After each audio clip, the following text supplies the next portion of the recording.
Now, teams are in the final stages of preparation for the new season, with pre-season tests scheduled for later this month. To the delight of Red Bull fans, it's been revealed that their 2022 machine is already exceptionally fast, giving the team high hopes as they aim to compete for the championship this year. So, without further ado, here's Red Bull's warning to Lewis Hamilton. Now, if you're a fan of Red Bull or Max Verstappen, you might be pleased with the news from Milton Keynes. The team has reportedly made significant progress in the development of their 2022 machine, with the new car reportedly being as fast as the 2021 version. This is surprising, given that Christian Horner, Red Bull team principal, has previously stated that the distraction of competing for the World Championship with Mercedes in 2021 may allow other teams to sneak in and challenge for the title in 2022. Last year, the Constructors and Drivers' Championships came down to the wire. As a result of the tumultuous season, with the title lead changing hands on a regular basis, both Red Bull and Mercedes postponed development of their 2022 challenger in order to focus on their respective title charges in 2021. Now, Horner believes that it was unavoidable that the battle for the championship may have an impact on the title race in 2022.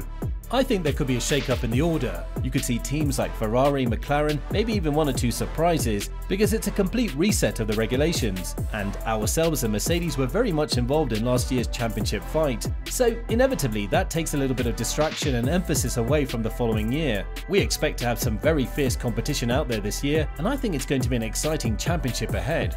With news of the new Red Bull car's speed emerging, it appears even more impressive that they were able to develop the new car to be on par with the 2021 machine on such short notice. Red Bull chief Helmut Marko, on the other hand, remains confident that Red Bull and Mercedes will be the frontrunners, claiming that the new regulations will not significantly hinder the teams. With the standard that teams like Mercedes and Red Bull have today, with simulation, computers and all the resources, I don't think so. Red Bull is one of 4 teams that has yet to announce a date for the unveiling of the new car ahead of the upcoming season. Alfa Romeo, Haas and Williams are the other 3 teams that have yet to announce a date, which could be due to a failed crash test. According to media reports, the new Red Bull car failed the frontal crash test, which may have caused the Milton Keynes-based company's announcement to be delayed. However, Red Bull Racing Chief Technical Officer Adrian Newey is reportedly unconcerned. According to several reports, the RB18 is already faster in the simulator than the RB16B. Given that Newey is a top-tier aerodynamicist, Red Bull's cars was expected to be one of the frontrunners that would benefit from the new aerodynamic regulations. The regulations were supposed to go into effect for the 2021 season, but they were pushed back a year due to COVID. The new cars are intended to improve racing by reducing the dirty air that leading cars leave in their wake, which makes overtaking moves more difficult due to turbulent airflow. Despite having essentially unchanged power units, cars will differ significantly from their predecessors, with side pods, airboxes, brake ducts, underbodies and both front and rear wings redesigned. The addition of 18-inch wheels will also have a significant visual and technical impact on the cars. The announcement of Red Bull's impressive 2022 contender coincides with Helmut Marko's confirmation that Honda will continue to supply the team with engines for the remainder of the era. We've now also found a completely different solution to the one originally envisaged. The engines will be manufactured in Japan until 2025. We will not touch them at all. That means that the rights and all these things will remain with the Japanese, which is important for 2026 because it makes us newcomers. In the course of our ever greater successes, a certain rethinking has taken place among the Japanese, and also that they could of course use the battery knowledge for their electrification phase. It was initially planned as they would only make our motors for 2022. Now it's been decided that this will continue until 2025, which is of course a huge advantage for us. This means we only have to make fine adjustments and calibrations. Honda began their engine partnership with Red Bull by supplying junior team Toro Rosso in 2018, and they expanded their operations to the main Red Bull team in 2019. Honda exited the sport following the triumphant 2021 season, with Red Bull establishing their own engine division called Red Bull Powertrains to take over Honda's intellectual property. It was agreed that the engine will still come from Honda's base in Japan until 2025 as the manufacturer supports Red Bull during their transition. Red Bull will officially take over in 2026 when the new power unit regulations will be implemented in Formula 1. The good news from the Red Bull and Honda factories comes as Max Verstappen's main rival, Lewis Hamilton, has yet to confirm his participation in the 2022 season. There's been a lot of speculation ever since the finale about whether the 7-time champion will return, and fans on both sides are probably sick of hearing about it. Some in the paddock appear to agree, with Williams chief Jos Capito saying he doesn't care if the Brit returns to the track this year. I don't care about it. I don't really care whether he drives or not. It's totally irrelevant, really totally irrelevant. They always say there aren't enough places for young drivers, and then I think, if someone has been world champion 7 times, he's actually done enough and could make room for a youngster. Why not?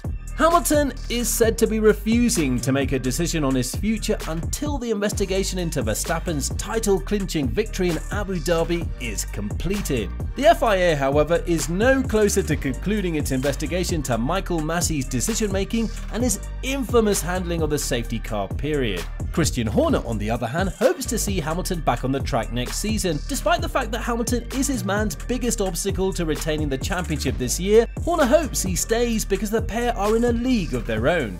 I certainly hope Lewis will be around this year. He's still driving at an incredible level. The 2 drivers last year were in a league of their own. But ultimately, it's his choice, it's his career, it's his decision. So I'm sure he will decide what's best for him, what he wants to do, and that's none of our business.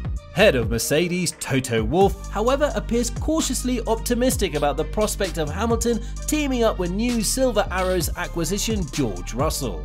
I would wish that we had 2 lightning-fast drivers fighting for victory, and if not, then we need these drivers to get our car back on the winning track. The measure of Lewis is often wrongly questioned. Even after the events in Abu Dhabi, he immediately congratulated Max. Lewis only wants one thing: fair competition on the track. We will deliver that.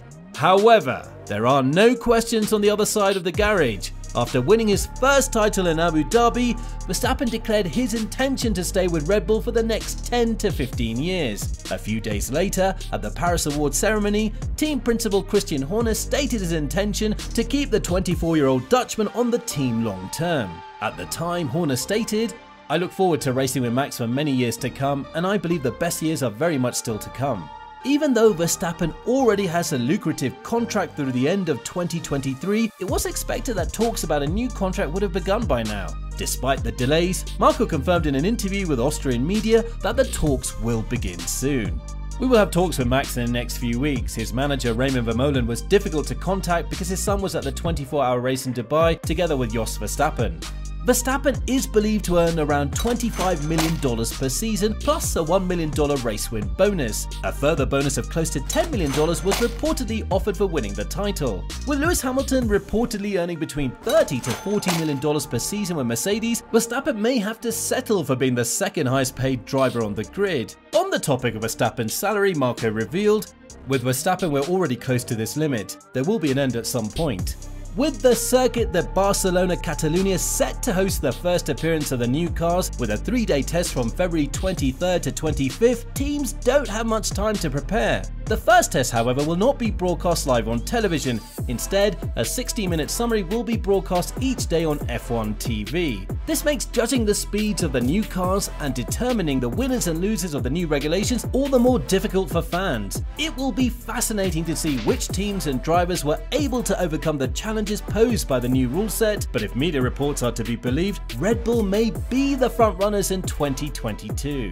Thank you for your time. If you liked the video, please consider liking and subscribing to the channel, and don't forget to click the bell button to be notified of future videos. Please leave your thoughts in the section below. Is Red Bull going to be the team to beat in 2022? Do you think Lewis Hamilton will return to challenge Max Verstappen? Which team do you believe will make the most progress between 2021 and 2022? We'd love to hear your thoughts.